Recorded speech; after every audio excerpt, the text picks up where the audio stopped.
Hello everyone, आप सबका स्वागत है आपके अपने यूट्यूब चैनल मैथ मसाज में। तो दोस्तों, जैसा कि आप लोगों को पता होगा कि 17 अगस्त को यानी कि आज जो है 17 अगस्त को जिन भी स्टूडेंट का फर्स्ट फेज में एग्ज़ाम होने वाले हैं ग्रुप डी का, आज हम उस स्टूडेंट के बारे में चर्चा करने वाले हैं कि एग्ज़ाम के हॉल में किस किस बात को ध्यान रखना है, किन किन बातों पर ज़्यादा ध्यान रखना है। क्योंकि जिस हिसाब से ऑनलाइन जब से एग्ज़ाम हो रहा है तब से क्या हो रहा है, मिक्स क्वेश्चन आ रहा है। खासकर रेलवे के एग्ज़ाम में मिक्स क्वेश्चन आ रहा है, जो कि बहुत सारे एग्ज़ाम तो हम दिए हैं तो उसमें हमको मिक्स क्वेश्चन नहीं देखने को मिला है। जैसे कि एसएससी का अगर हम बात कर लें तो वहाँ पे हमको मिक्स क्वेश्चन देखने को नहीं मिला है। लेकिन ग्रुप डी एग्ज़ाम हो गया, रेलवे का कोई भी एग्ज़ाम हो गया तो उसमें मिक्स क्वेश्चन आता है। मिक्स क्वेश्चन का मतलब ये हुआ कि एक नंबर में रीजनिंग आ सकता है, दूसरा में फिर होगा जीके आ जाएगा, फिर तीसरा में होगा मैथ आ जाएगा, फिर 4 नंबर में होगा तो फिर मैथ ही रहेगा। यानी कि इस टाइप से मिक्स क्वेश्चन की हम बात कर रहे हैं।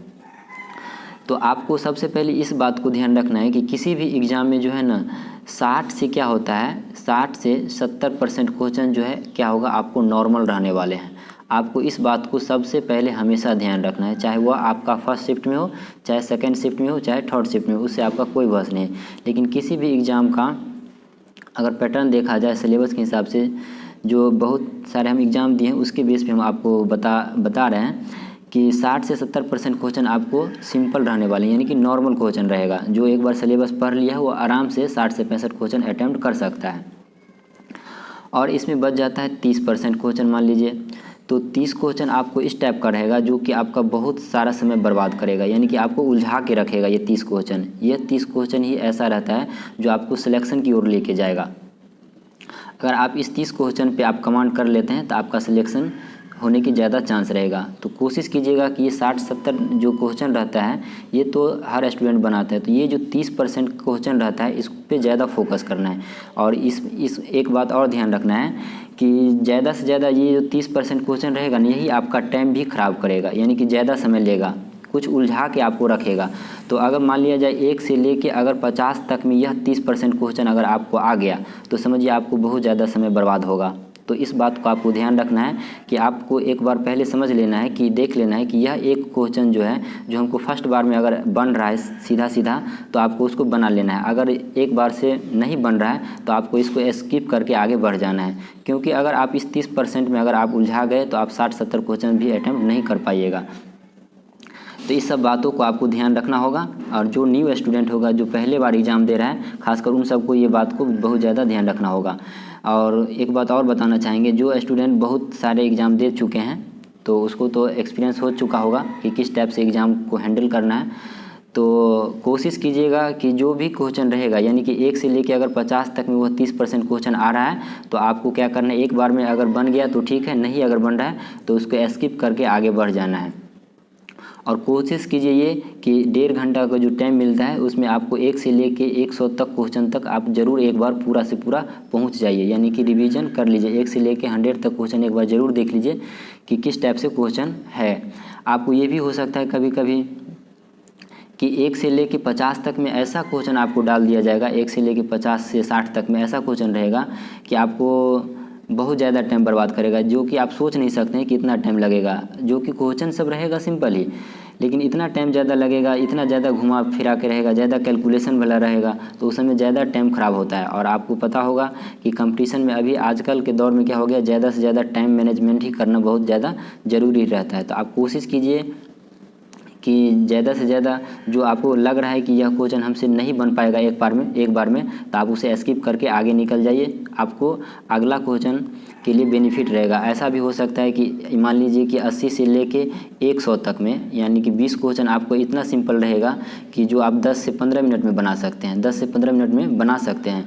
और अगर आप मान लीजिए शुरू से ही 1 से लेके 50 तक में अगर आप ज़्यादा समय बर्बाद कर दीजिएगा तो आपको यह 15 मिनट में भी ये 20 क्वेश्चन नहीं बन पाएगा, क्योंकि आपका टाइम बचा ही नहीं रहेगा, बहुत कम टाइम बचा रहेगा। और एग्ज़ाम का हॉल में प्रेशर ज़्यादा रहता है, तो किस हिसाब से क्वेश्चन को हैंडल करना है ये बात सब आपको ध्यान रखना है। और कोशिश कीजिए ज़्यादा से ज़्यादा अटैम्प्ट करने का, क्योंकि आपको पता होगा कि अभी का जो दौर चल रहा है, खासकर कंपटीशन का, जो रेलवे का या किसी भी बोर्ड का, वह अटैम्प्ट यानी कि कटअप जो है बहुत हाई फाई हो गया, यानी कि आसमान की बात छू रहा है, समझिए।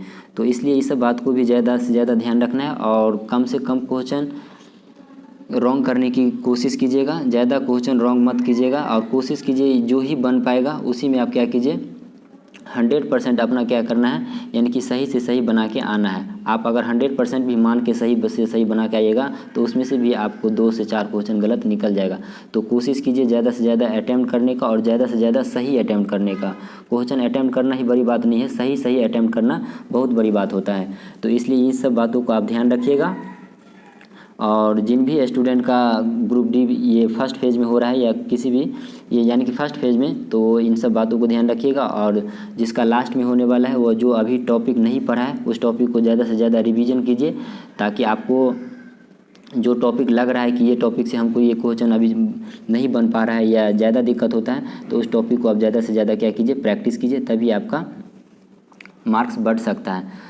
तो ज़्यादा से ज़्यादा क्या करना है, जिनका अभी एग्ज़ाम फर्स्ट फेज़ में नहीं है वह ज़्यादा से ज़्यादा प्रैक्टिस कीजिए, और जिनका फर्स्ट फेज़ में एग्ज़ाम है जो अभी बात हम बताए हैं उन सब बात को आपको ध्यान रखना है। क्योंकि और एक चीज़ और हम बताना चाहेंगे कि अभी बहुत सारे स्टूडेंट का मन में डाउट ये भी होगा कि क्या हम कोविड वाला जो टीकाकरण का जो सर्टिफिकेट है वह ले जाए कि नहीं ले जाए।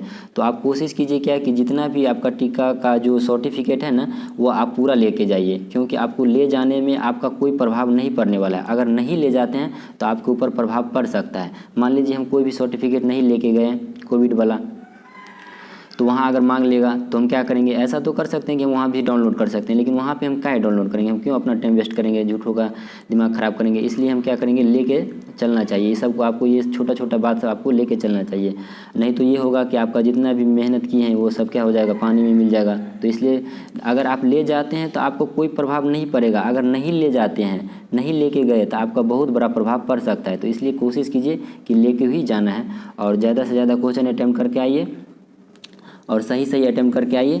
तो अब मिलते हैं नेक्स्ट वीडियो में, तब तक के लिए बेस्ट ऑफ लक।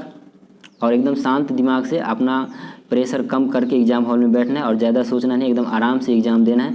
जो क्वेश्चन बनेगा बना के आएंगे, जो नहीं बनेगा उसको छोड़ देंगे, इसमें टेंशन लेने का कोई बात नहीं है। जो होगा सबके साथ होगा, जो नहीं होगा वो सबके साथ नहीं होगा। तो कोशिश कीजिएगा कि अपना 100% देने का। तो अब मिलते हैं नेक्स्ट वीडियो में, तब तक के लिए बाय। और ज़्यादा से ज़्यादा इसको जो है शेयर कर दीजिएगा, ताकि जो भी स्टूडेंट पहली बार एग्ज़ाम दे रहा होगा ताकि उसको ये बात सबको ध्यान में रखना होगा। और मिलते हैं नेक्स्ट वीडियो में, तब तक के लिए बाय। और वीडियो को लाइक कर दीजिएगा।